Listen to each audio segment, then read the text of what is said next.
Okay. So, hi, I'm Alexis, for those of you that don't know me, although I think I know everybody on this call, so that's cool. Um, with us today is, I asked because all of everything that's going on, and I realized that in my experience as a woman, I expect a lot of people to be able to treat me as the equivalent as a coach. But I also expect them to come to the table with understanding how my experience as a woman might be different from theirs. And in that same respect, and it's something as simple as like not liking to wear polo shirts, like that's something that it's a very basic thing, but it's something that I find myself having to have a more legitimate conversation with somebody about than I expect. In that same way, I realized that I don't have a very good understanding of what it's like not to be um, white, basically, and what it's like to have a different experience as someone of color. And so I started researching online, and that's how I found Dr. Wiltse, who is based out of Montana and has written a book called Contested Waters, which is the social history of swimming pools. And he actually has a great interview on NPR that you can listen to. So yeah, I kind of stalked you a little bit before I reached out, but and it's about kind of how pools have constructed this feeling of race and this feeling of swimming and what that comes. And so he's the first person that I thought about and inviting him to talk. But then I have two very good friends, Joe and Emmanuelo, who have experiences that are different from mine as well. And we've talked about it independently on how that's different. And I thought it would be great to bring them to the table and share what some of their experiences are as well, so that I can understand better. And I thought if I could understand better, other people would also want to understand more as well. And it was kind of, the idea was that's where I got to this point. I was hoping Colin would be able to come on board as well. He was an athlete I coached at NC State. And he and I, as he was going through his process at NC State, we talked a lot about his experiences. And so that sort of, he has some stuff going on and couldn't make it, but that's okay. Hopefully we'll get him on another call at some point when we talk more about the athlete experience. But I think as coaches, learning what that's like and learning how we can do better would be great. So I'd like to start with Dr. Wiltse kind of talking a little bit about maybe his research and what he's done, because I'm curious as to where this divide and how this is reflected in kind of a sociological standpoint, so that we can understand the history to start moving forward. If you don't mind, I know I'm kind of putting you on the spot with that, and I do have questions to direct you. No, not at all. But yeah. I mean, first of all, please refer to me as Jeff. I don't even have my students call me Dr. Wiltse.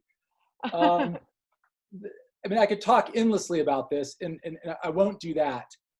I mean, in a nutshell, there's a historian named Kevin Dawson, who's at the University of California, Merced, and he's done research on sort of pre-20th century. And what he concluded is that prior to the 20th century, people of African ancestry in the Americas were more likely to be accomplished swimmers than were people of European ancestry. So if we go back before the 20th century, people of African ancestry in the Americas were better swimmers than European Americans.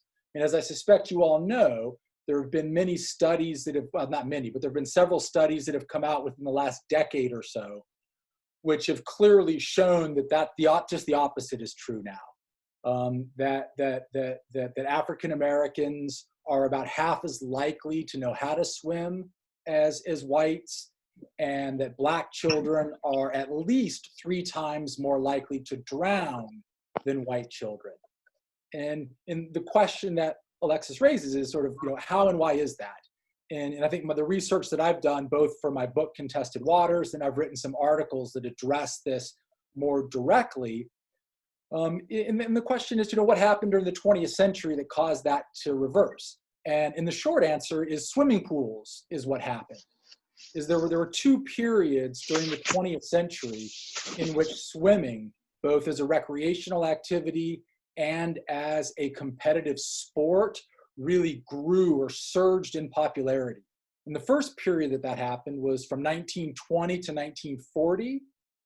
And what enabled and in many ways spurred the growing popularity of swimming between 1920 and 1940 were the literally thousands of new public swimming pools that were built in cities and towns across the country.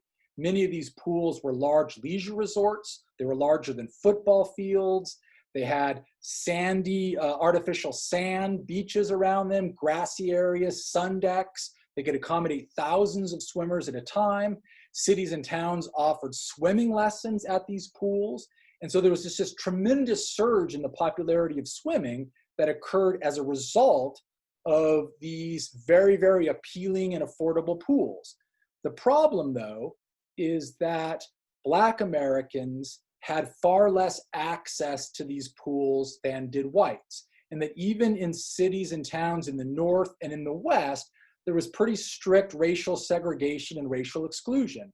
And so that there were some pools that were accessible to Black swimmers during this period of time, but the vast majority of these pools were off limits to African Americans and accommodated only whites. And so this was really, in my mind, the first era where swimming became broadly popular among whites at these public pools, but the same surge in popularity of swimming didn't occur for Black Americans because they didn't have access, especially to the large leisure resort pools that were so popular. Now, the same thing essentially repeats itself during the post-World War II period between 1950 and 1970. And a couple of things happen. One, public pools during that period get racially desegregated, but the desegregation of public pools sets off a chain of events where in many cities, whites abandon public pools that Black swimmers begin to use. And so attendance rates plummet. And with fewer and fewer swimmers, especially fewer and fewer white swimmers using public pools, cities no longer see public swimming pools as high of a priority as they did before. And so they start to cut funding. The pools become increasingly dilapidated. And eventually, rather than pay for costly repairs, cities begin to close down many of the pools that had been built back during the pre-World War II period. But the whites who abandon sort of desegregated public pools don't stop swimming. Instead, they fund and they join private club pools. And much of this is happening out in the suburbs. I mean, there's a well-known story about white flight during the post-World War II period, literally millions and millions of white families moving out to the suburbs. And the suburbs were more or less racially exclusive, and purposefully so. That developers of suburbs and also the federal government who underwrote home loans and banks that provided home loans would not provide home loans in neighborhoods unless it was all white, because they feared that there'd be declining values. So you get out in the suburbs, sort of large numbers of middle-class whites, and they want to swim, and they fund private swim clubs. And so just between 1950 and 1962, there were at least 22,000 private swim clubs founded, almost vast majority out in suburbs. And it was these 22,000 private swim clubs that then spurred this second sort of great leap forward in the popularity of swimming. And especially they became the seedbeds for competitive swimming. So I suspect you all know as well, if not better than me, there's these suburban private clubs that almost all of them have a competitive swim program. And the members' kids get involved in these swim programs. And that became the seedbed for the real growth of competitive swimming. And yet, once again, even more so than with the public pools that were established during the 1920s and 1930s, sort of Black families were entirely excluded from the private club pools that were established out in the suburbs. And so once again, literally millions of white families have sort of the opportunity to become involved in swimming, have appealing, accessible pools to go to swim recreationally, to belong to swim teams. And so this thing creates this next great surge in popularity. But again, it's primarily limited to white families and to white Americans.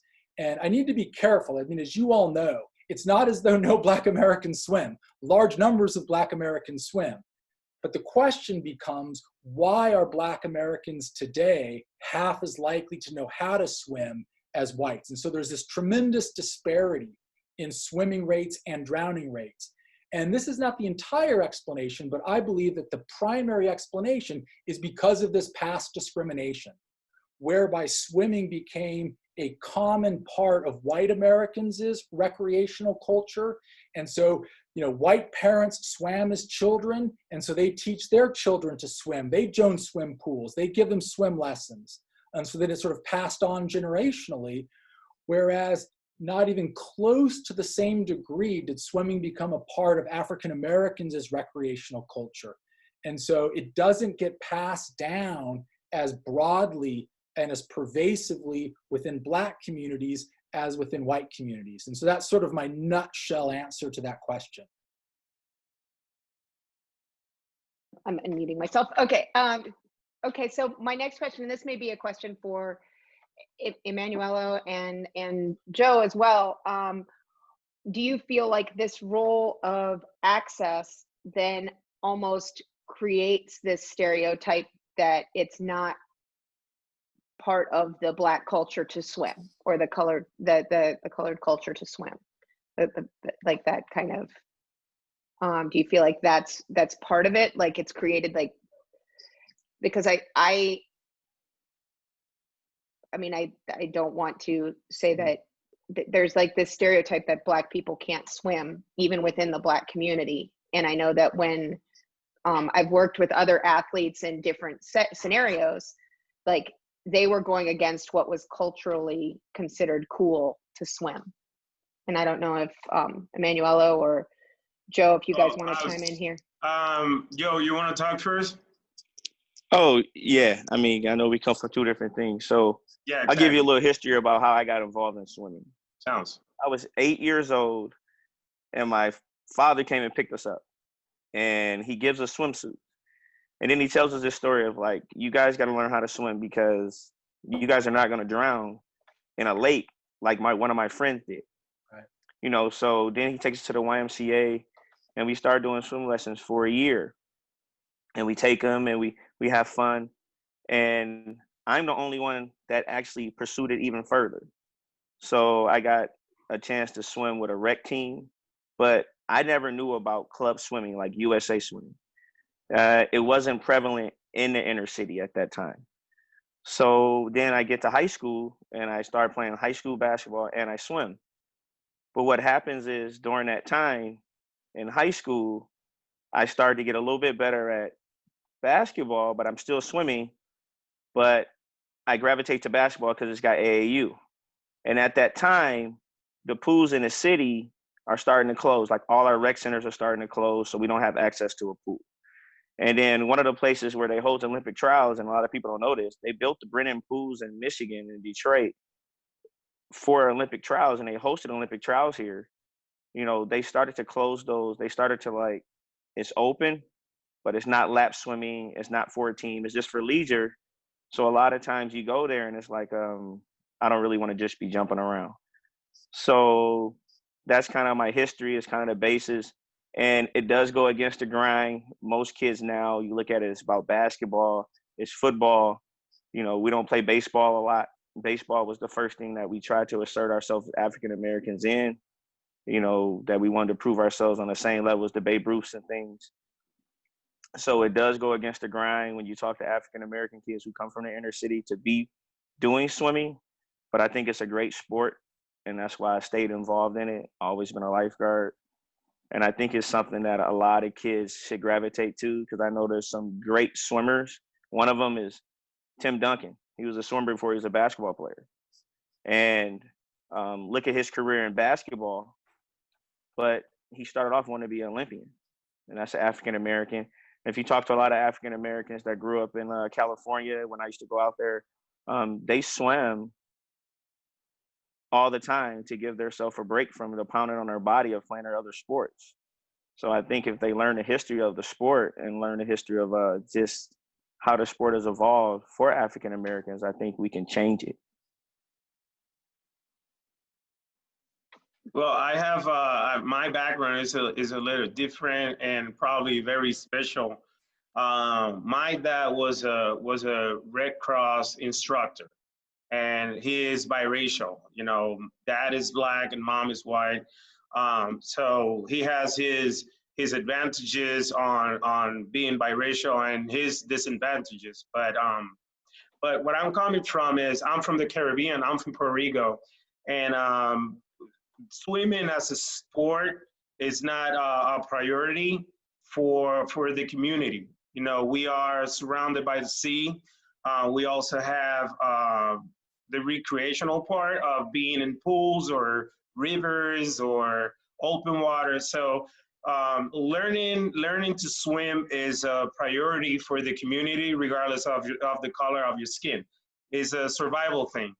My experience with being in mainland, being in the U.S., and it's a little more, it's broader. You know, I just noticed a couple of different things from backgrounds. Not everyone has access to learning how to swim because there's no sea, there's no rivers. The only place they can go and get in the water is in contained areas, in the pool. So who has access to the pool? You know, most of the people that can't afford it.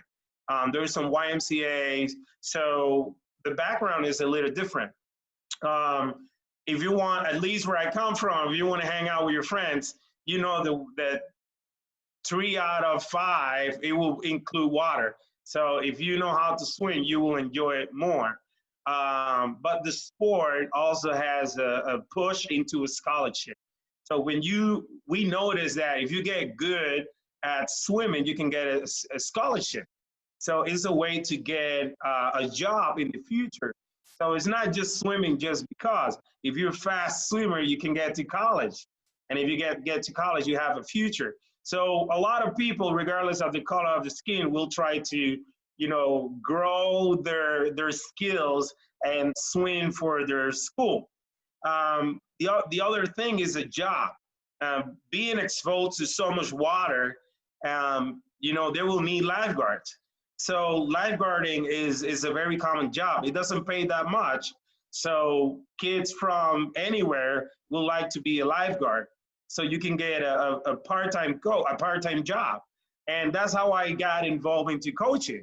You know, one day I was just sitting there, I was a lifeguard, and there was a couple kids swimming back and forth. I was a swimmer, and they were like, Emmanuel, can you give us a workout, something like that? And I was like, sure, not a problem.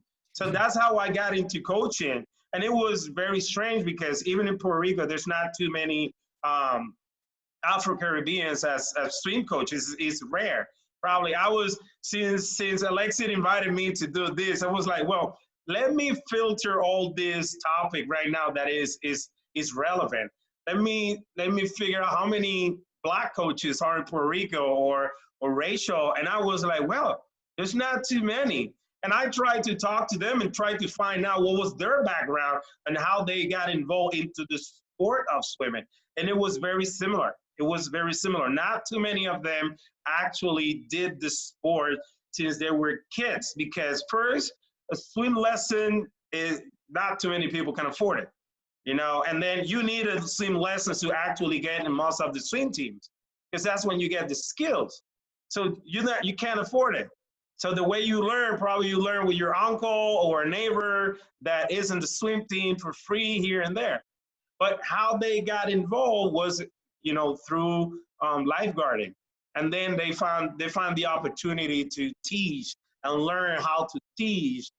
Some others were teachers in a school, and the school was near a pool.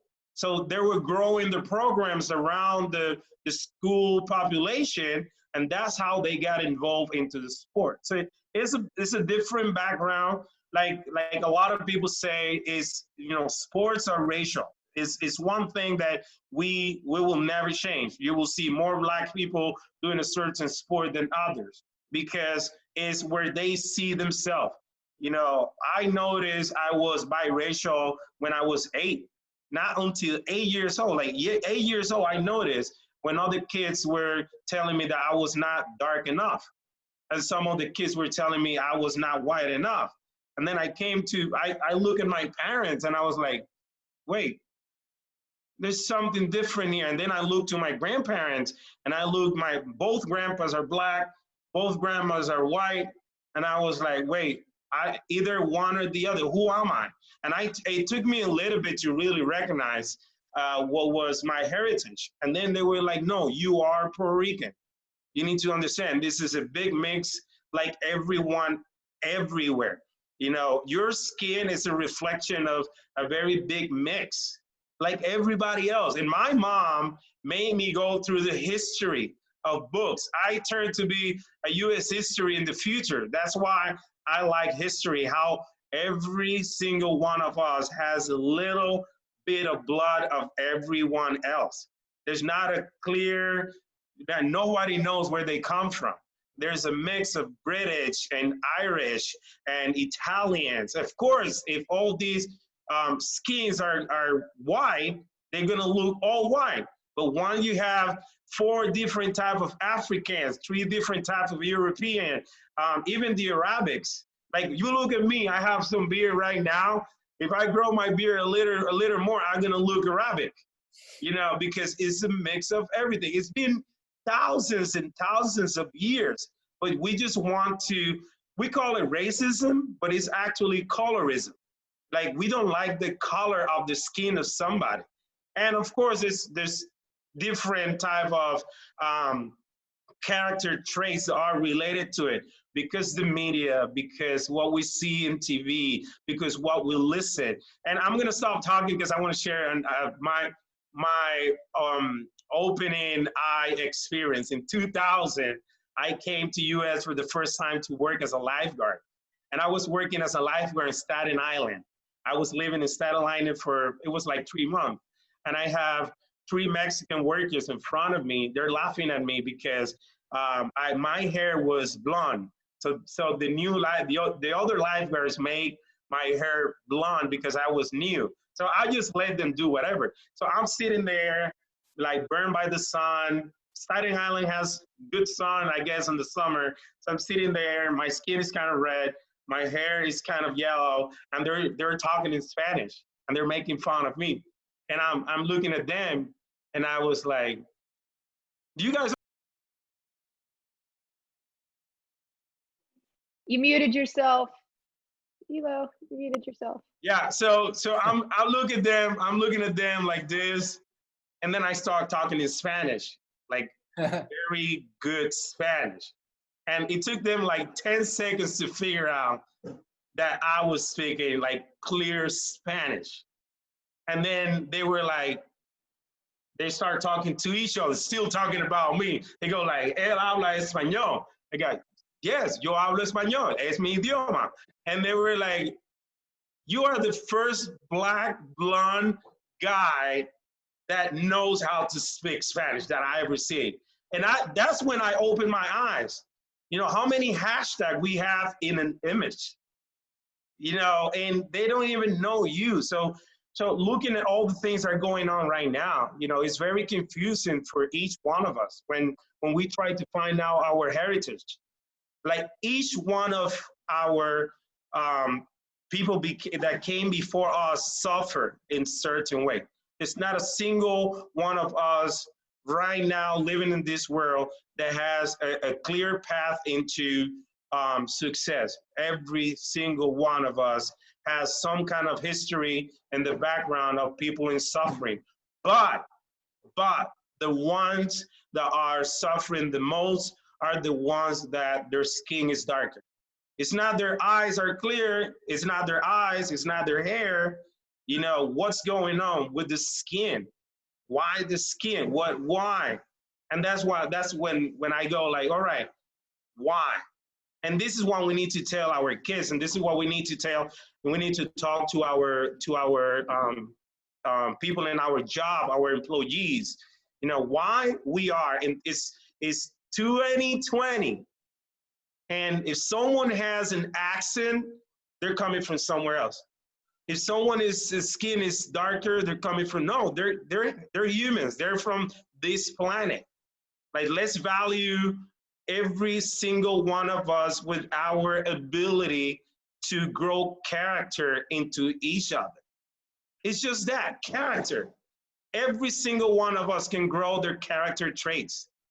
And I don't think we put in the effort towards it. Go. So one of the questions I had was, what are some of the cultural assumptions that you see within our sport? And this is for all three of you, or anybody really. Just raise your hand and be like, hey, I've got a question, I can contribute here. But what are some cultural assumptions that you see within our sport that are based on the color of your skin, or on skin color, that you see or that have developed through the course of history that are based on, that are in our sport specifically, that maybe aren't accurate? I don't know if that makes sense.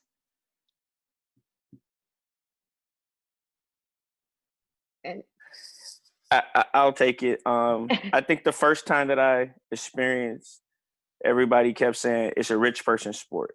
It was only for the kids, like Jeff, the doctor said, it was only for the kids who were in the suburbs, who had country club pools. I think my first experience of watching a person of color win a medal was Anthony Nesty when he beat Matt Biondi in 100 butterfly. I think as a kid, that was like 1992. I was sitting there, or 1998. I was sitting there watching, and my stepfather was telling me about all the great swimmers from the United States. And I go, is this guy from the United States? And he goes, no, he's from an island country that's surrounded by the United States. And I used to ask him, aren't they people from the United States because they live in the Americas? He's like, no, they're different countries. So I think that was my first experience. And it was always taught us like the only reason why swimming is prevalent is because it's a rich man's sport, because you can only do it if you have money.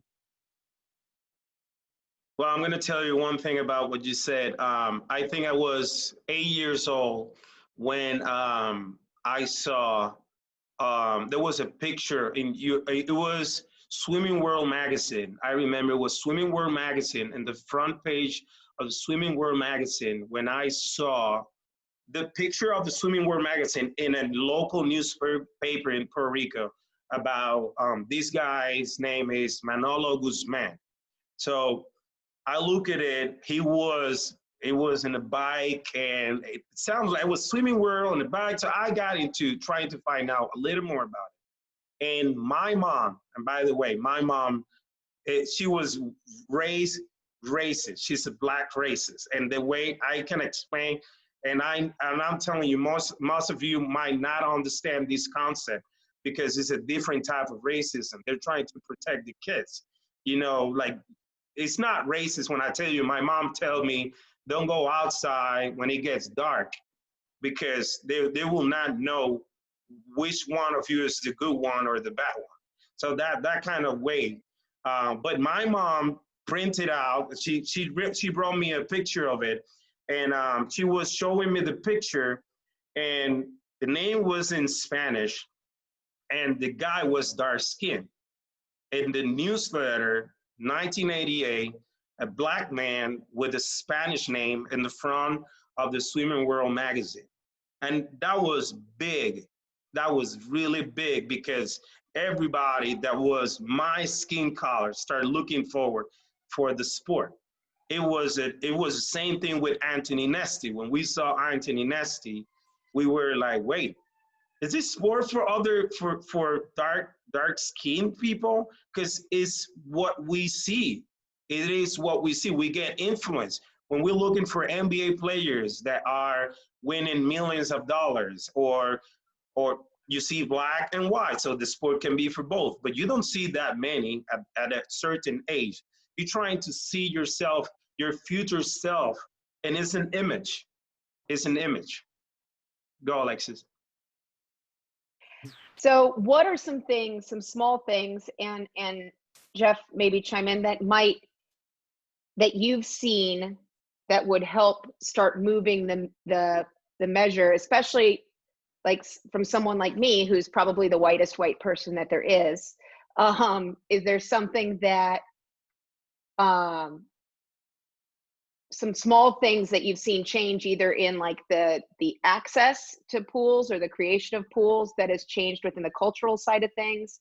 Or are there something that can be done from a coaching setup that can be making it more, I don't know, I'm like the worst at talking about things I'm uncomfortable with, especially when I haven't had a beverage, but and those of you that know me know that's true. It's But true. but ways that we can make it small things to make big change, I guess. Small things to impact big change. Yeah, I mean, I suspect that there are others who can address the contemporary situation and sort of the small things that you're talking about better than me. But I mean, there's a couple of things that come to mind. Over the last like 10 to 12 years, there have been some really, really powerful, good initiatives to expand sort of swim lessons to what I mean are typically described as underserved communities, and in particular, sort of looking to try to provide swim lessons to lower income families in African American neighborhoods, like U.S. Swimming's Make a Splash initiative is part of that. There are also, I know of several families who have had a child who have died swimming in natural water, who didn't know how to swim, who then started a foundation to try to provide seed money for, in a local basis, enabling kids who don't have access to pools, or at least can't afford to access pools and swim lessons, to be able to get them swim lessons. And I think these are wonderful developments, and they'll undoubtedly have a positive impact. But, and there's almost inevitably a but here, I mean, looking historically, and this kind of relates back to what I talked about before, that historically, the most significant factor to enable sort of a growth in swimming proficiency and to sort of enable and spur sort of a spread of swimming proficiency among sort of a broader group within the community were appealing and accessible swimming pools. And unfortunately, that's not an easy solution. It's a relatively expensive solution. And it's certainly not something that us on an individual basis can do a whole lot about. But I sort of firmly believe, based upon sort of historically what's happened, that the long-term solution to sort of swimming disparities and drowning disparities is for communities and society as a whole to commit themselves to providing appealing and affordable pools sort of for all communities of people in sort of all areas, whether they be sort of rich, middle class, or poor. And that, to my mind, is sort of the long-term solution. But I know that doesn't really answer your question. I mean, it still is relevant. I mean, like, a lot of it goes back to access. I mean, that's how we create more opportunities, I think.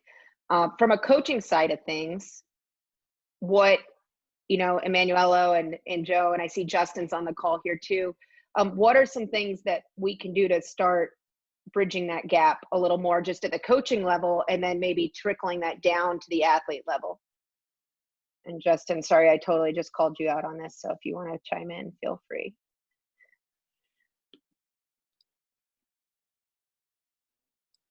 Anyone?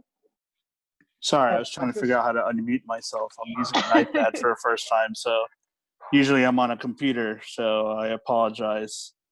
I'd say from a coaching perspective, you know, bridging the gap amongst other coaches, you know, one of the things, you know, I have a completely different story than everybody else that might have, you know, talked earlier.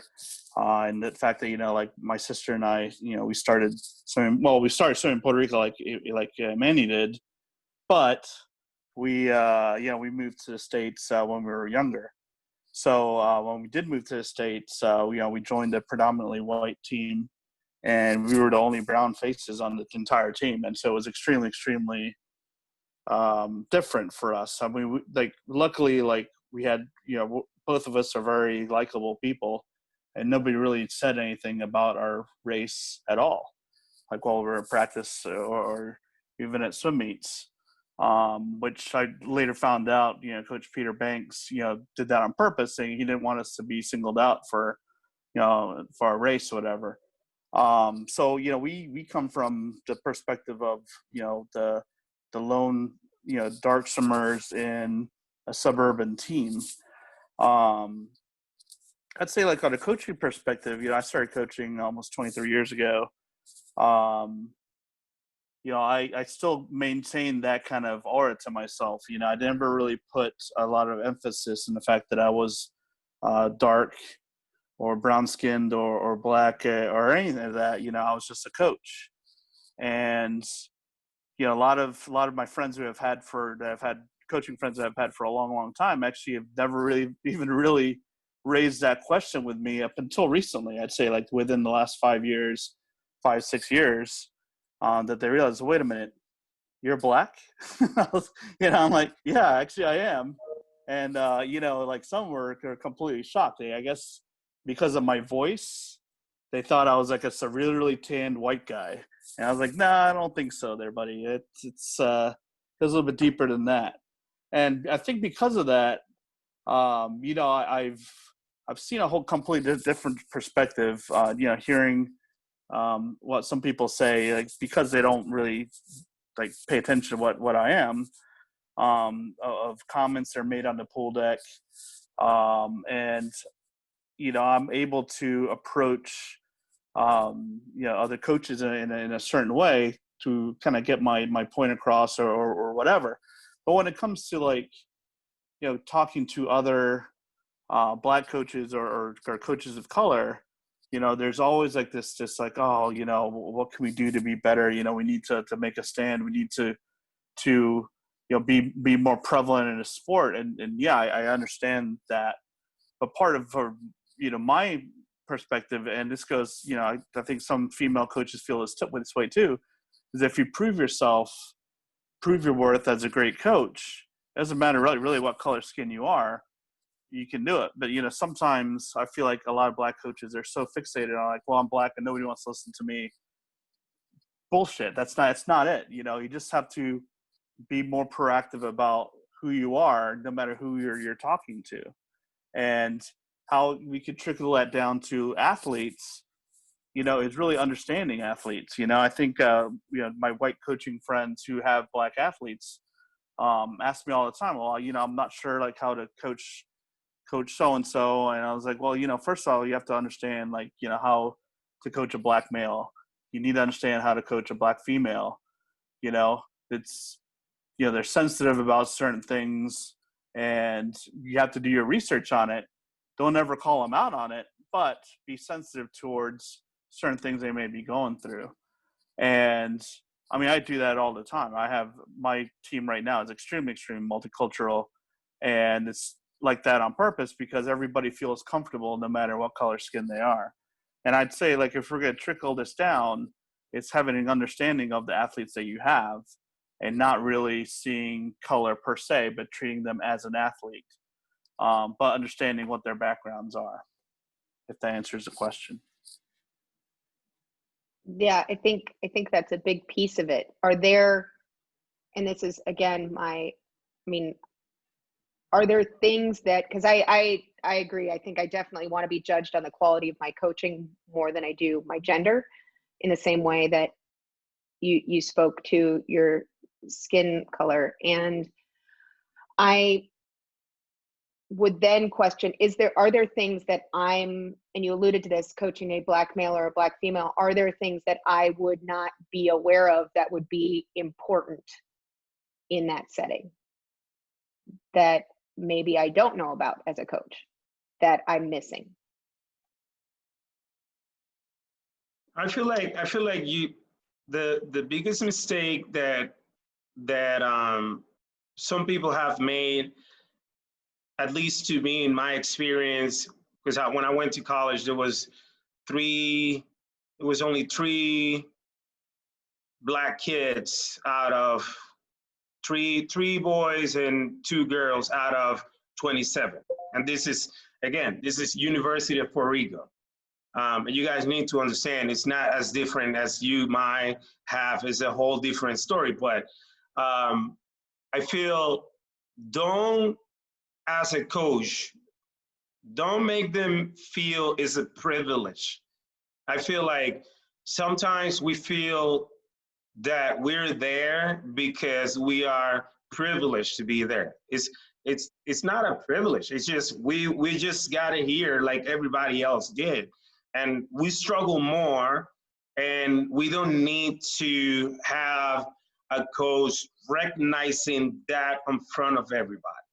You know, I think there is a thin line between saying if they can do it, why the rest of us? And so it just makes you feel like, wait, what happened here? Like I'm as regular as everybody else. I struggle. I did my job and I got into this team. So it's just trying to make sure you don't recognize their effort towards something when the effort is colorless. It's colorless. There's nothing. Everyone needs to get their job done. You have to swim hard. You need to swim in the morning. You need to watch your nutrition. You need to do all these things. But being singled out because the color of my skin or my background to make everyone feel superior. I don't know. That's the only thing I feel that it was not okay for me to be singled out because, you know, my color. It was, if they can do it, then everybody can do it. Something like that. I don't feel it's okay. The other thing is because, you know, when you're young, you're a teenager. You know, you're brand new in this new world. You will get influenced by what you heard, what you listen. So it takes a little bit into life to actually know what is true, what is the reality of things. And at that moment, they're telling you, you know, because you are a racial, a mix of races, you might have knowledge that no, actually not. Like my dad was never trying to teach me the white ways of doing things, you know, and my mom was always telling me the black ways to do things. And it was my experience. It was just my experience. And I know some other friends have both. And my mom will always, and I thought that was part of the whole process. My mom was the one that went to college. My dad did not went to college. So for her being a black educated woman was a step up into all these things. So she was always telling me, you have to be educated. That will separate you from the rest. And I was like, Mom, what makes me me? My education, my skin, the color of my skin, where I come from, because there's a lot of things I'm not gonna be able to hide. You know, when I show my driver license, it shows where my town is. And my town is well known, and the worst part of it is that there's some pride built on wrong things done from my people.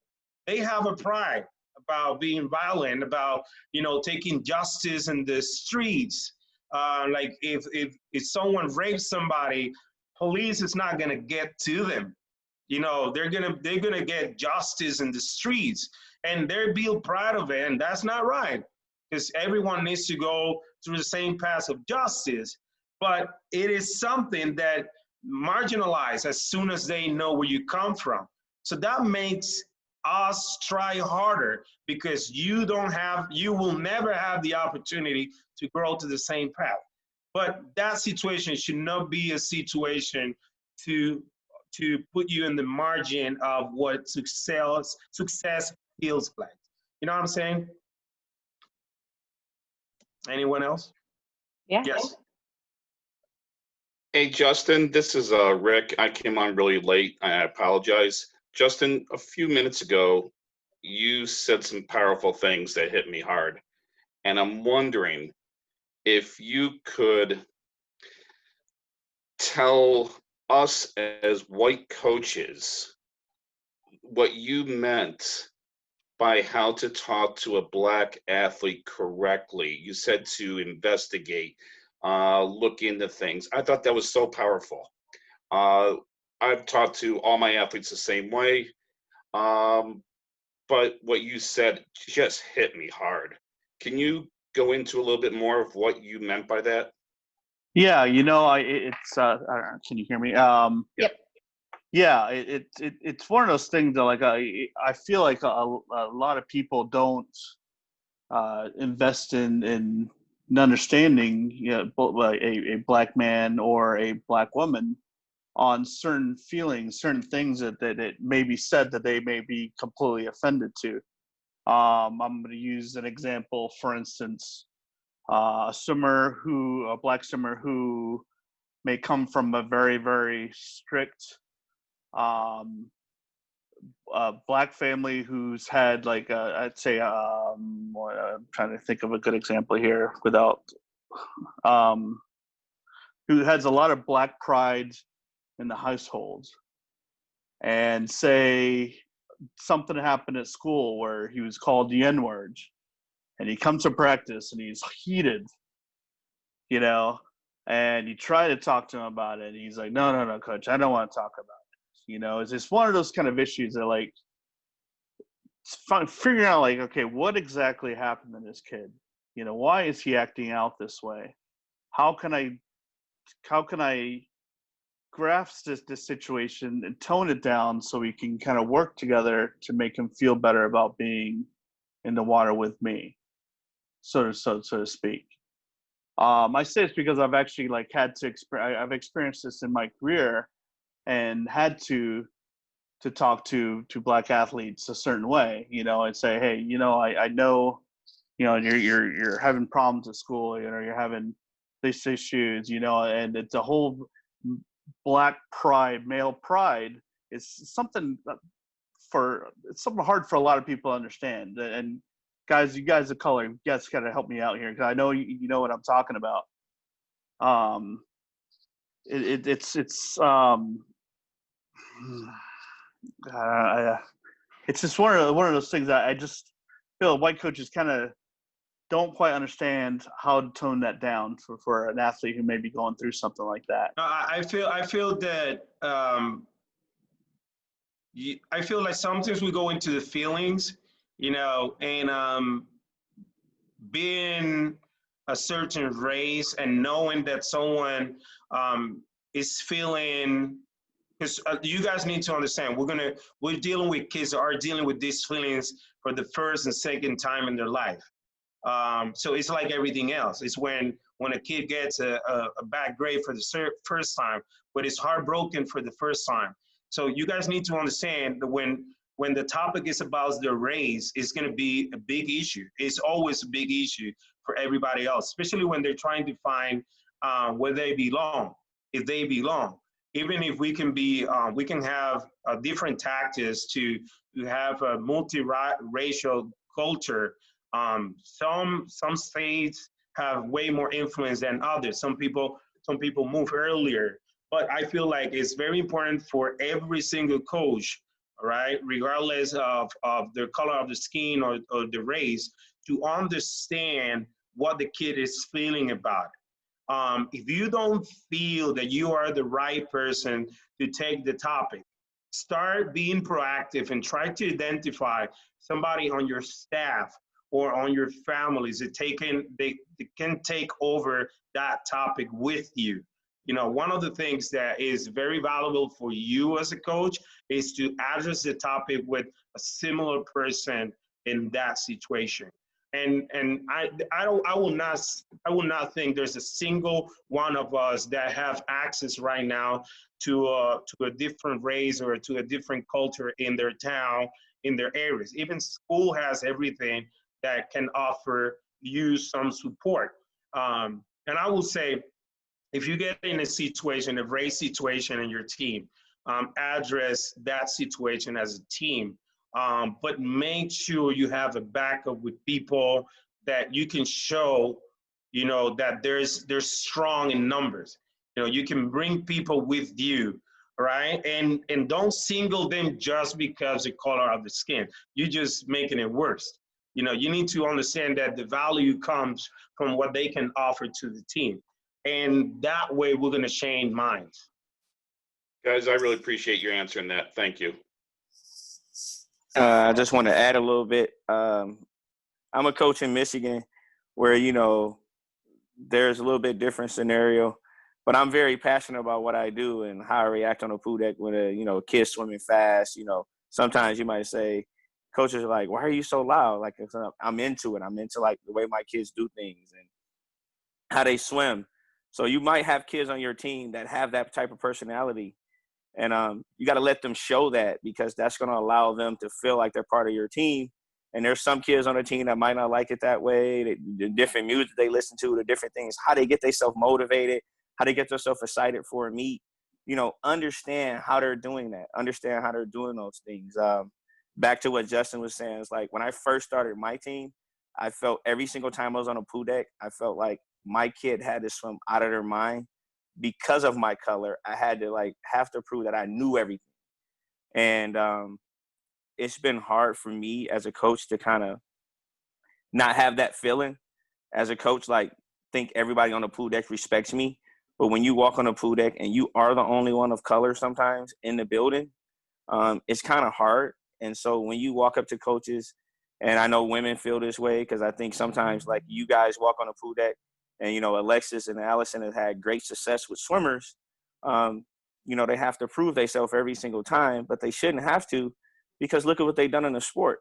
But for a person of color, I feel like sometimes we have to prove ourselves like we know more than everybody else. And I really wish sometimes that everybody would treat us as an equal on there.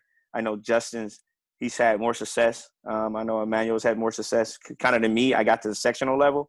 I haven't had an Olympic trial swimmer.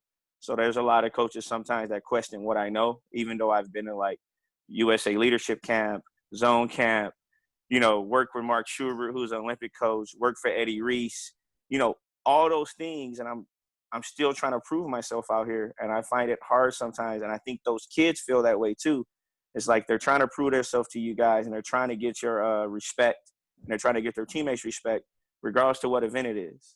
And I think they need that extra encouragement from the coaches and from the team and from their teammates to actually really feel like they're part of that team and not have to struggle. And back to what Emmanuel was saying about my parents, always told me, always treat people with kindness, read the book. But they also told me, just like Emmanuel, there's certain times you can't go places. There's certain things you can't do.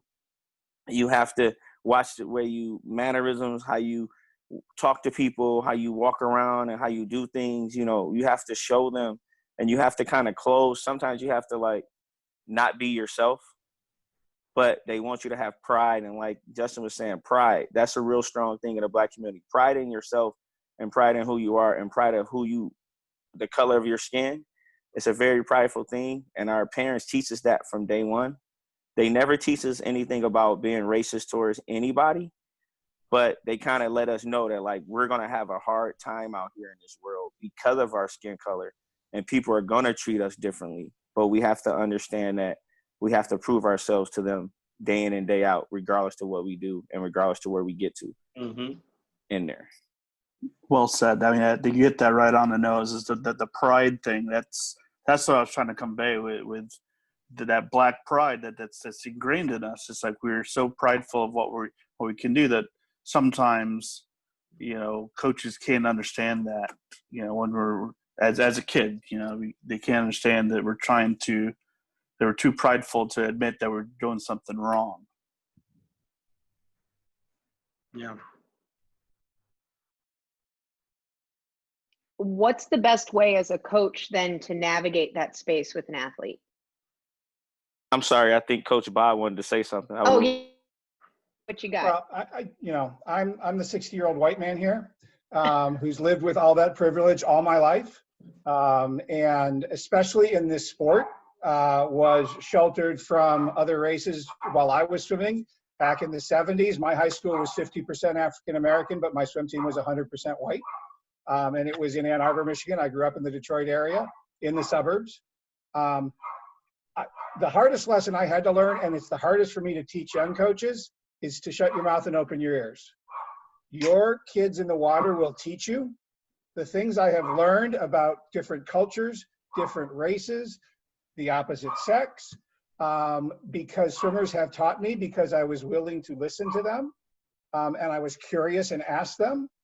I think is the only thing that has allowed me to sort of navigate this world of swimming with a variety of different cultures in my programs without any major issues along the way that I'm aware of anyway. And I'm certainly not saying that there weren't some along the way, but your kids will teach you. And for the most part, if you've shown that you can be trusted, they will trust you and share. And I cannot know what someone who is of a different ethnicity than me is going through. I can show empathy. I can ask intelligent questions. I can learn. I can provide a safe space. And if we do that as coaches, I think we are doing our job regardless of what the issue happens to be. I can't solve the problems that are faced by an African-American swimmer on my team.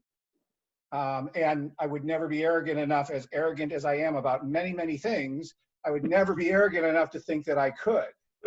But I do think in some ways, while this part of the conversation is really important, I think we slid over the access to pools too fast.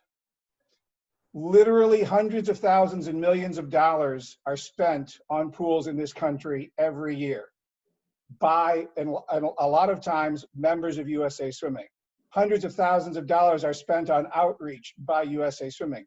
There is no reason why we as coaches can't be the voice that says we need to take some of the millions of dollars that this sport generates and direct it so there is greater access.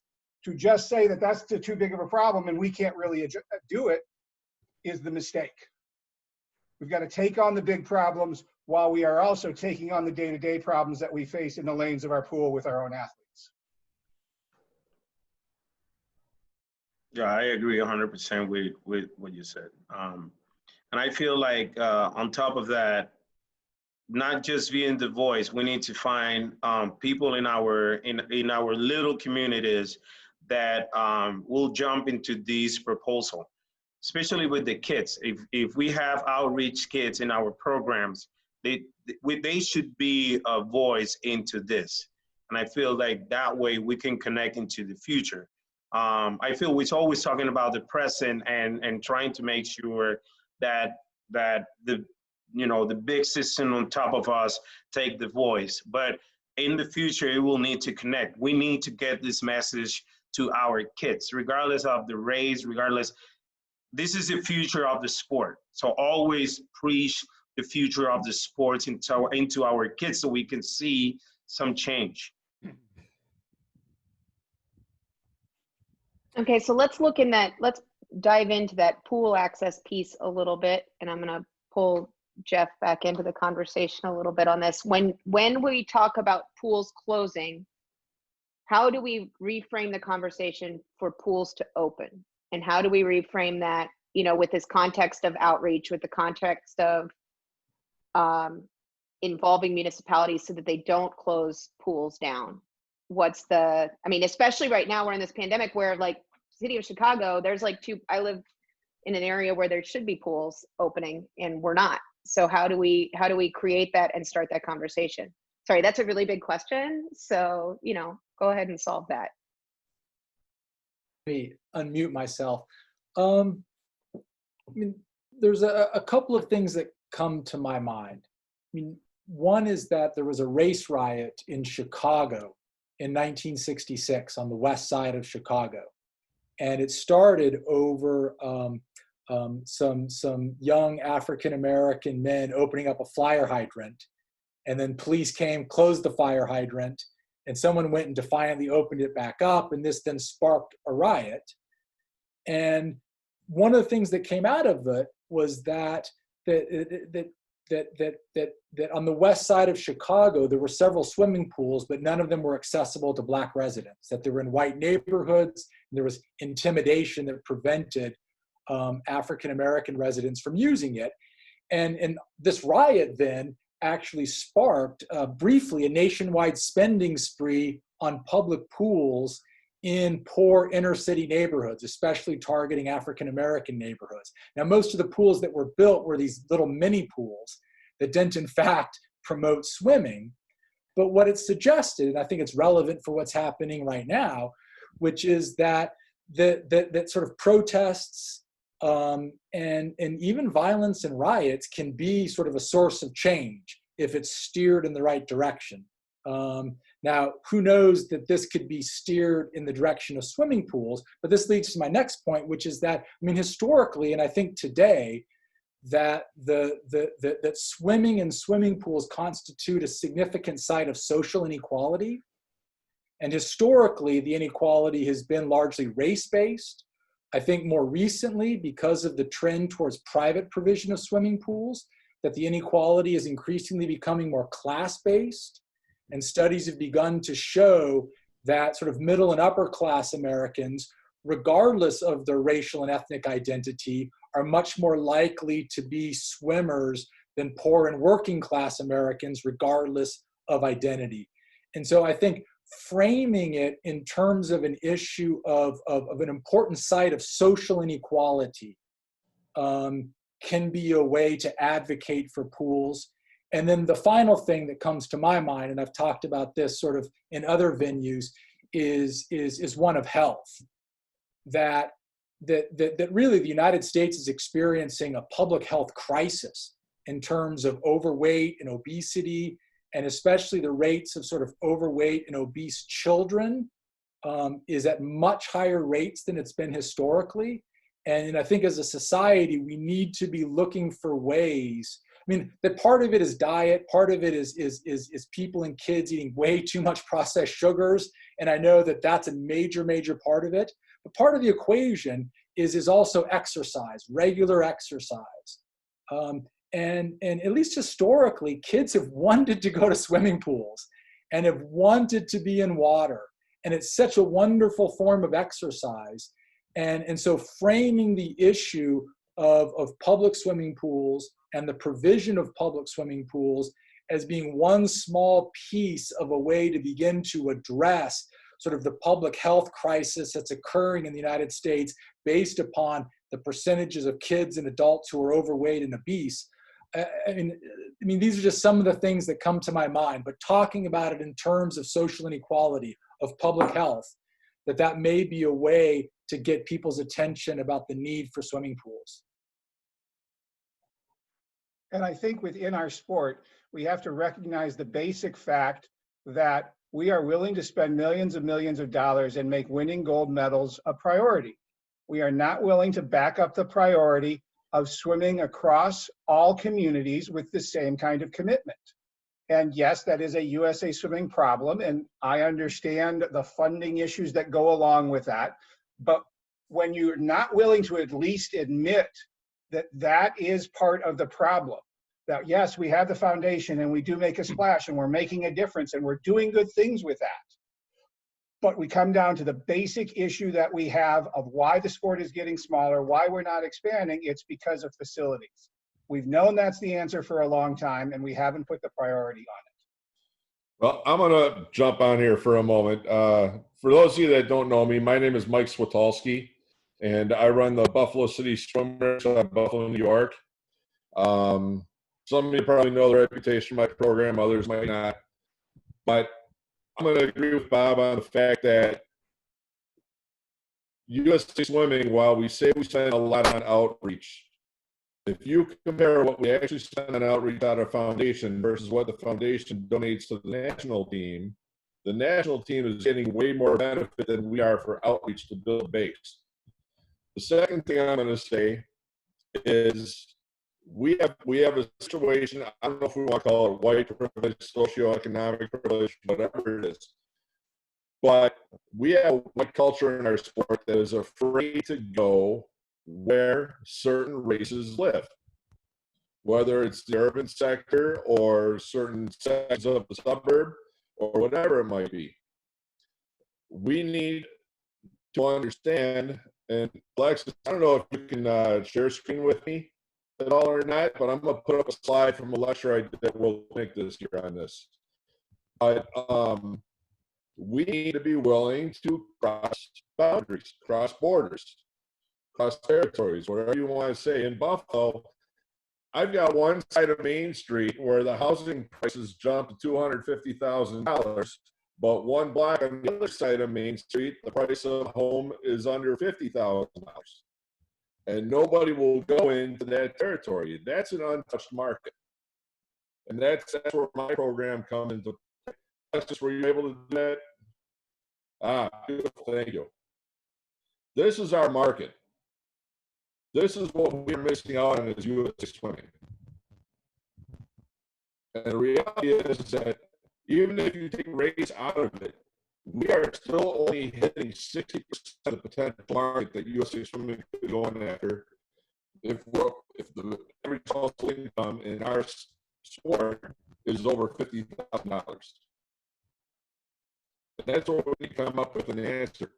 And I know clubs that have been established so long on a model of this is the price you pay for each level. Regardless if you have the ability or not, we can do scholarships and things like that. But I think coming out of this pandemic, we have an opportunity for change that can start to go into these markets. And that is that not only do we set up a program that creates access for each level of what we do, but you do it based on household income, how much a family can pay. So that's something that we're creating in Buffalo right now is, if you make less than $50,000 a year, or you can show proof of financial assistance, our program is 100% free to you. And when I say free, we pay for meat fees, swimsuit, cap, goggles, everything. If you make above that, so $5,000, you pay this. So we've got a scale that we're creating right now in our program, so that it creates access for everybody that's socioeconomic in nature. Our program specifically has the mission of going to those untouched communities. So, I'm happy that Rick, my new head coach, is on this call and asked the question, but I'm going to put this out to Justin. And Justin, I'm putting you on the spot, I know, and it's because you and I are former national members. You're a former national committee member. I'm currently national committee member for DE&I. We know that there's systemic issues going all the way across the board. If kids can't see it, how can they be it? We are not presenting the models appropriately for our kids. We've got some manual that we should capitalize immediately on after the 2016 Olympics. And we didn't hardly anything with it. Why is that? I 100% agree with that. So, I mean, even in the time when Justin's sister swam Maritza, how much did we capitalize on that?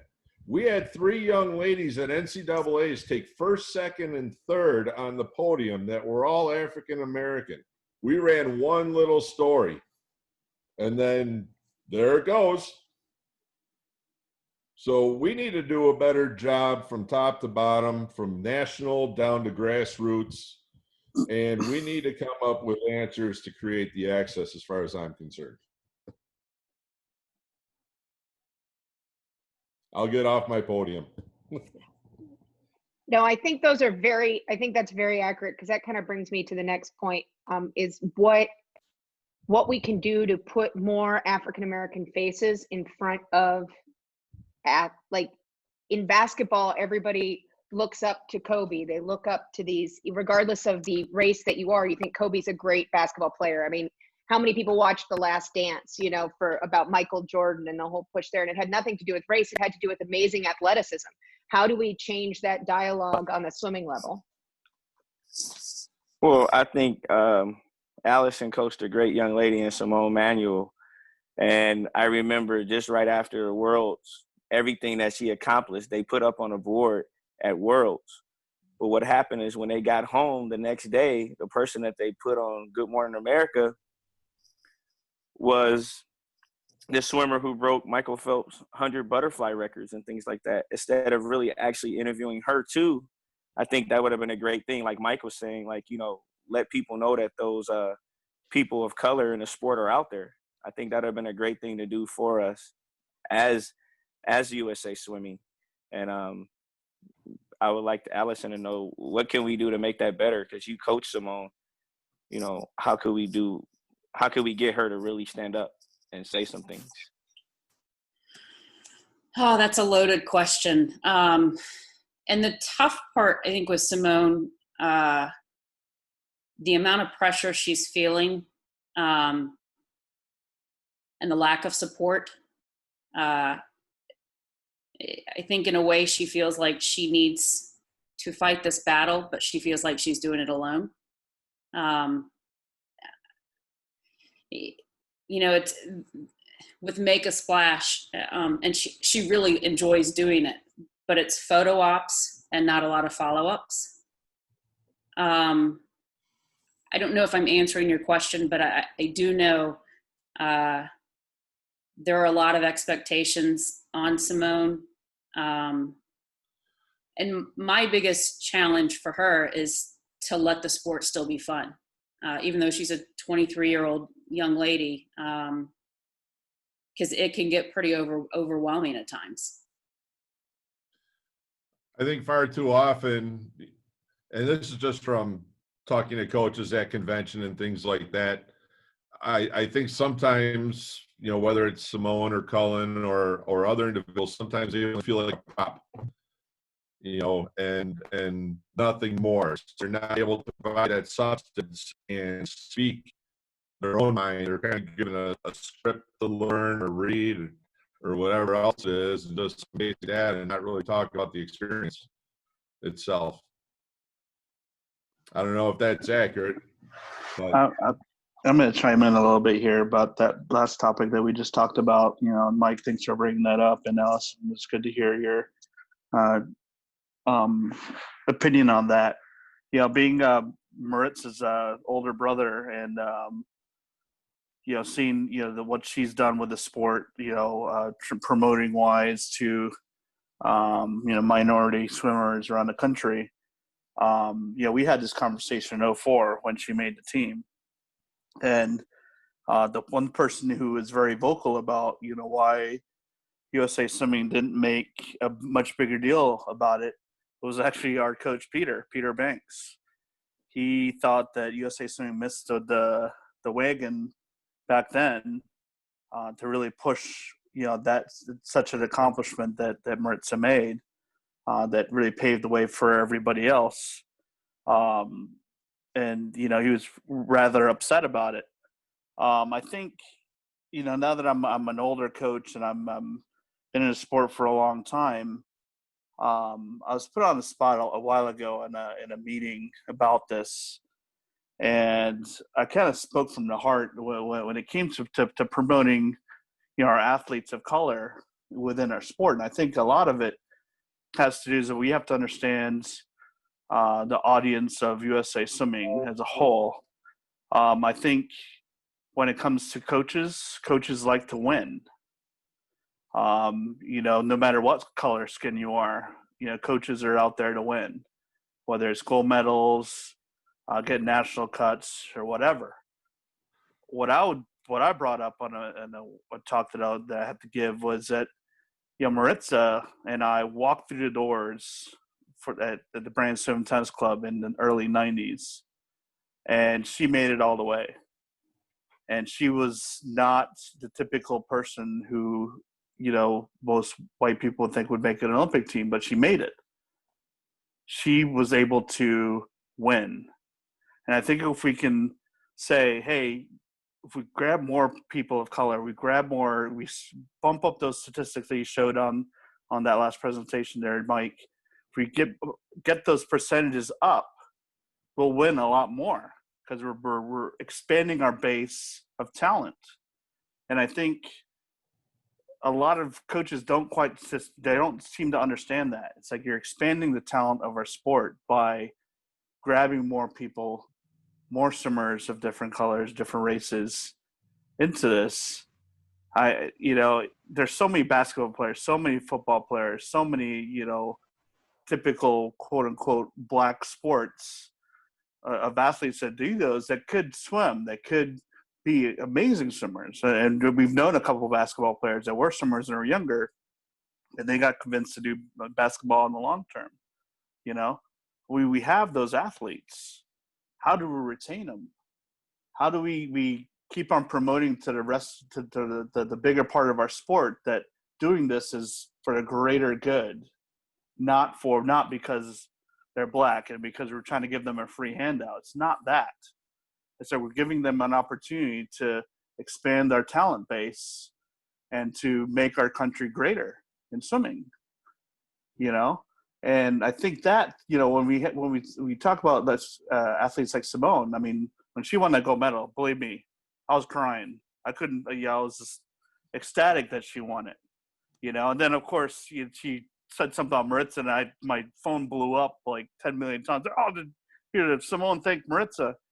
Yeah, that's great. But, you know, the rest of our sport needs to understand why that was so monumental and how we can get more kids of color, you know, not just black. You know, you get more American Indians in there, you know, everybody. We can grab so much more. We can raise those percentages so much higher in our sport and become the greatest swimming nation ever by doing that, by including everybody and not just a certain few.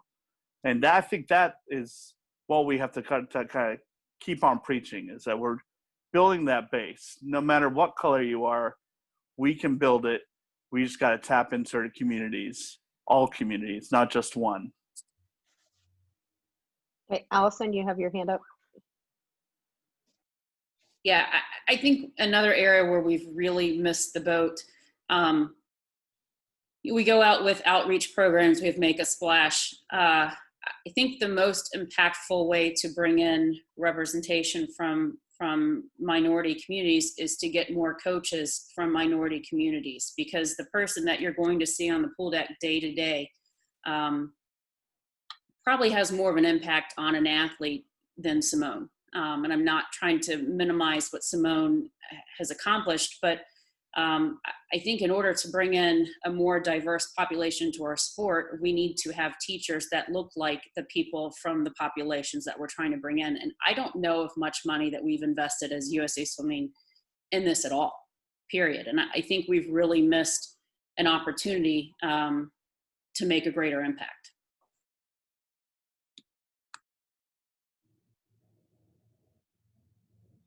I would agree with that. Thoughts? Anyone else on that? I mean, I think that goes along the same lines of, you know, I mean, we talk about the disparity in gender, we talk about the disparity in race, but especially in race. I think that's something that we miss out a lot on. We pride ourselves on my team of having a very diverse staff, whether we have Asian, Pacific Islander, Japanese, Black, white, sexuality differences, everything, you know, religious differences. And I think that that's been really important for my team to feel very diverse, but I think it comes from the leadership of our programs as well, like making conscious hires and I've hired the best coaches. I love my coaching staff. Like, they're amazing. So what do you think are ways that we can do that? How do you talk about investing in it. How do we invest in something like that? Well, I think one, mentorships, and just trying to go through my head. I mean, I can name a lot of female coaches that have been on a national team staff. I can't name many African-American coaches. I can't name many Asian American coaches. And so I don't know if it's, I'm certainly interested in hearing other people's opinions, but I think mentorships go a long way, particularly if someone really invests in another person and says, you're valuable, you can make a difference, you need to have as much faith in yourself as I have in you, let's go. I agree with that statement. I think mentorships is a big way of helping those teams flourish. But, you know, I would say with the whole mentorship thing, follow-up is even bigger with the mentorship, because sometimes, you know, a mentorship gets started, just, you know, it's one meeting and then that's it. You know, I think we have to do a better job of following up with the mentorships and expanding, and, you know, going with, I think, having those coaches in those communities is extremely important. You know, I think we have to recognize, you know, how can we get more of those coaches in those communities too, you know, and not just any old person to go in there, but somebody who's willing to learn and willing to put the time in to create something special in those communities. I know Great. I was part of USA Swimming's coaches mentorship. I went out to King's Aquatics, and my assistant coach, she went out to Dynamo. So we got an excellent chance to like meet and see how they run their programs and things like that. But as well as I went to the leadership camp, and I think Alexis and Allison did a great job of showing us that there are women who have a great opportunity to be great coaches.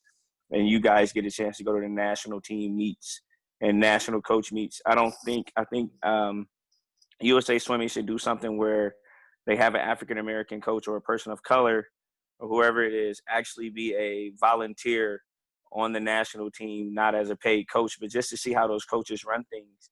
Because I think a lot of it has to do with your status of like how many Olympians or how many kids you have get to nationals. But if I don't know how to get a kid to nationals without being able to see what those coaches do, and I think USA Swimming should allow us as coaches to be on that platform and see those coaches that are doing those great things so we can know how to get there. I think they missed that, and I really would love to be able to experience that. Philippe, with your hands up. Yeah, I kind of want to chime in because I've been put in two situations now in my coaching career. I'm Felipe Cortez. I'm from Huntsville, Alabama. I currently coach at Huntsville Swim Association, and I coached 3 years in Memphis, Tennessee, which was a predominantly Black city. The team I was on in Memphis was predominantly white, but we also had a mix of African-American kids, Asian kids, Mexican kids, and even on our coaching staff, we had probably 4 different races. I think, like you guys have been stating and I want to add is we have to provide venues for these people to have opportunities to enter our sport. In Memphis, we were one of our parents was a huge supporter of Make a Splash, and what we did is we placed several swim teams in the inner city pools. I mean, we had probably anywhere between 8 to 12 inner city pools in the area, and we had a swim team in each pool. And then what happened from there is if they were interested in furthering the career, Memphis Tiger Swimming would sponsor the child and give them an opportunity to go in.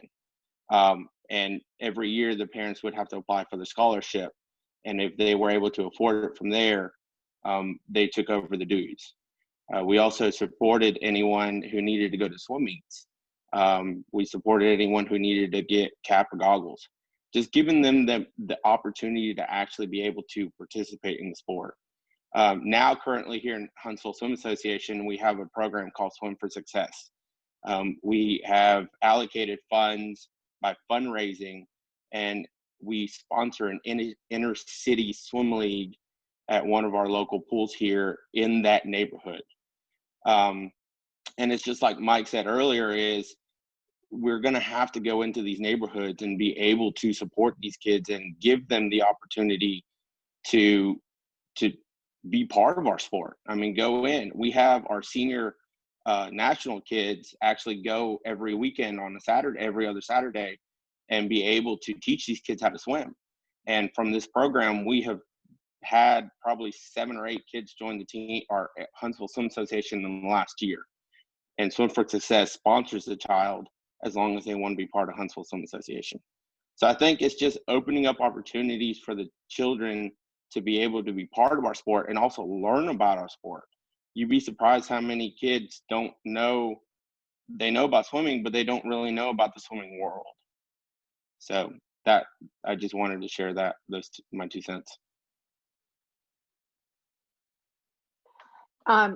Those of you that have done outreach programs, and Michael, this is a kind of a question for you as well. Have you found that this has increased the access to pools that you've been able to provide in those locations as well? Or like, are you able to, that's like a double-edged sword kind of, can you create opportunities in pools that maybe aren't open or aren't available through this type of programming and get community buy-in? So, you want the long answer or the short answer, right, Justin? You know my program. So I started this program. Yes, I do. I started this program in 2013 with 15 kids, myself as the only coach. $5,000 budget, one pool, 5 lane, 25 yard that we pay $60 a day for.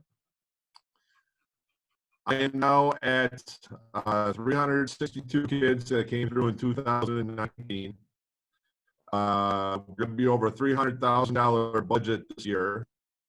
We hired 3 full-time staff, and we have 16 staff overall now. That's after 7 years of growth. We were doing the one pool in 2013. We started a water safety festival event in the summers in the inner city. And from that, word got out to some people in City Hall. And we were offered free use of any City of Buffalo pool. So we now have free access to a 50-meter facility in the city that's indoors, another 25-yard facility that's indoors, and all 11 outdoor pools in the summer if we want them. We are also, the way we operate and the way we made this happen is through collaboration. It is not us finding the dollars to pay for pools. We collaborate. So, an example is our Duville College location. We provide the staff. We went out, we found a community-based organization that works with kids from that locale. They provide kids as well as some capital. We found a corporation that resides in the footprint of that area, and they provide the remaining amount of capital. And then Duville College provides free water. So collaboration is a 4-way collaboration that everybody wins on. Kids get the service at minimal cost. We get free water. You know, we program and gear those kids towards our competitive level that we've started to develop now with Rick on board. And, you know, it's great publicity for the corporation in that footprint. It's great publicity for the college that's giving back to the community. And it's a way to recruit into the community-based organization, build their youth programming services. So everybody wins.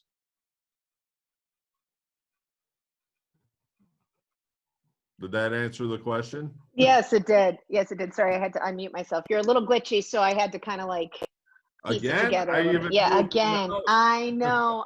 You're a little glitchy, so I'm like having to like source it out a little bit. But I think that's a piece where, Bob, when you're talking about an USA Swimming Foundation money and funds, that's a place where we can kind of start looking at ways to reach out to communities and talk at the club development level in our committee about ways we can maybe reallocate resources in that sense, or at least direct that for sure. So that's been like an hour and a half, and I really appreciate everybody coming and talking. Does anybody have any other questions that we can establish now? I mean, I can look like maybe in like a week or so, we can look at doing another talk, and maybe Colin can come on board, and maybe Simone if she's interested in having a conversation. I don't know, but if that's something you're interested in, there's definitely resources out there. Thank you, Dr. Jeff, for coming. I think that I love your input. I'm looking forward to reading your book. I ordered it on Amazon earlier this week already, so I'm looking forward to kind of learning more about that, because I do think where we came from is important when we're looking at where we're going. Any last comments from Dr. Jeff, Manny, Justin, Joe, anything like that?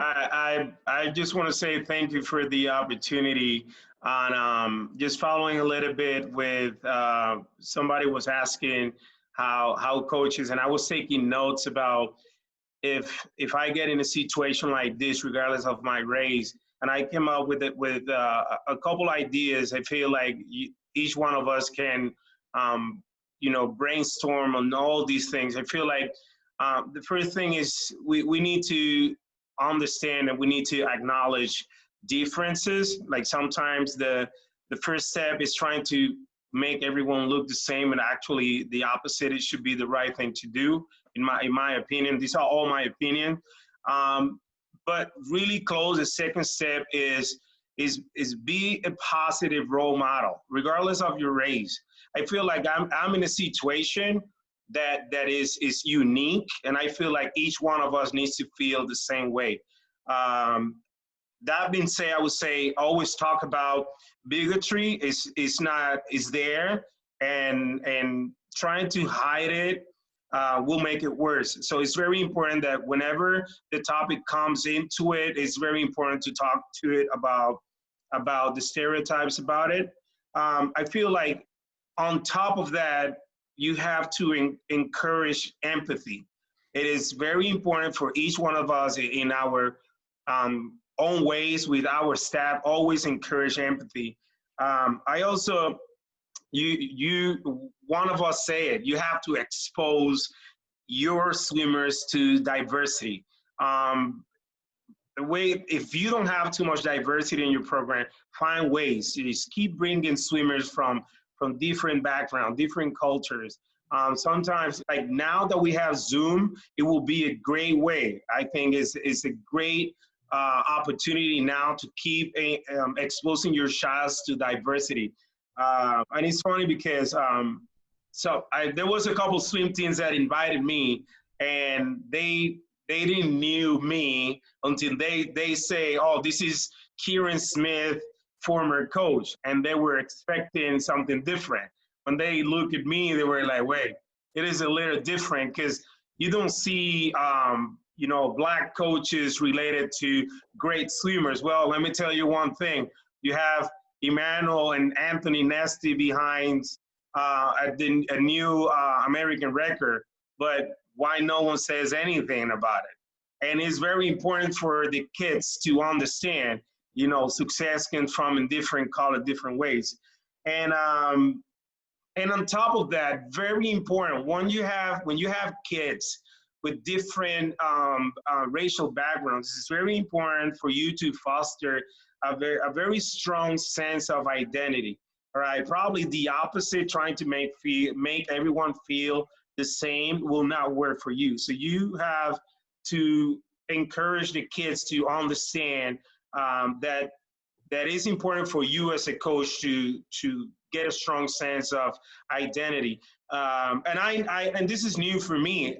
Back in Puerto Rico, I didn't have a single Asian swimmer, and I noticed they were always following the Chinese national team or any swimmer. They want to have the same caps, the same swimsuits, and it was really cool for me to talk to them about, oh, where you found those goggles, where you find those suits. So it was very interesting, and I would say the seventh thing is don't tolerate prejudice of any kind. Just don't tolerate. There's no joke, there's no laugh. And I know sometimes we get into this situation, but when you are in your line of work with your kids, you should not tolerate a single moment. Never, ever, ever. Because that will be ingrained in their kids' experience. So if you haven't done it, make sure you build something better on top of it and just get rid of that mentality. Because like I say, one of my 7 topics, you are a role model. Role model. The kids are going to follow you, right? The way you say it, the way you talk, when you include people. Like if I want to be like somebody else, I want to be like my coach. I don't want to be like Michael Phelps. I want to have what Michael Phelps has, but I want to be like my role model. And each one of us is a unique image of a better version of yourself in each of one of our kids. That's All right. That's it. Okay. Dr. Jeff, Joe, any closing words from your end? Justin? Anyone? I just wanted to say thanks for including me, that you all work in a world that I don't know much about, even though it's so closely related to the areas in which I research. So I appreciated very much sort of getting the insight into what you're doing and the ways in which you're trying to sort of involve a more diverse pool of people. Well, thank you for taking the time. I appreciate it. Like I said, the history of where we were is very important to where we're going. I think that's where we learn and we grow. I have Joe, one last question for Jeff. Am I breaking up still? no, you're so far so good. Go for it. Okay. Jeff, in your research and everything, have you found that splash pads are predominantly found in African American communities over swimming pools? It's a great question, and I don't know definitively. I mean, I basically finished researching my book in about 2003, 2004. Then it came out in 2007. And so I haven't really done intensive research over the last, say, 20 years. I mean, I will say that it does seem as if a lot of communities are now installing sort of water playground splash pads rather than pools. And I don't know if that's more prevalent in African American neighborhoods. That would be a fascinating topic to look at. And I'm not sure what the rest of you think, but I would much rather swimming pools get I built. think that's what part of it takes away access in some communities. Right. There's They're no basically a opportunity for playground. It's not about learning how to swim, and it's not really about as good of exercise as you get in a swimming pool. Absolutely. I think that's definitely one of the things that we see a lot of occurring more is this splash pad kind of situation. And that's not really a solution by any stretch of the imagination. As the developers will say, splash pad or swimming pools don't sell houses. And so they see the expense as an impediment to selling houses. It's really when the pools became part of the developer's responsibility as opposed to the community's responsibility. That's when the change happened, and it's really becoming more pervasive in all communities, I think. Agreed. Joe, why don't you close us out today with some closing thoughts? I'm just going to turn it over to you. I would like to say thank you to everybody, and stay positive. Keep up the great faith for us, and keep saying positive things to your athletes, as well as in this trying time, explain everything to your athletes that's going on in the world right now. I know I'm doing the same thing with all my athletes and all my colleagues that they ask me every day, and they said if I need to reach out to them, that I can. So thank you guys for everything that you're doing, and keep pushing it forward. All right. Thank you guys all very much for coming. I'm going to go ahead and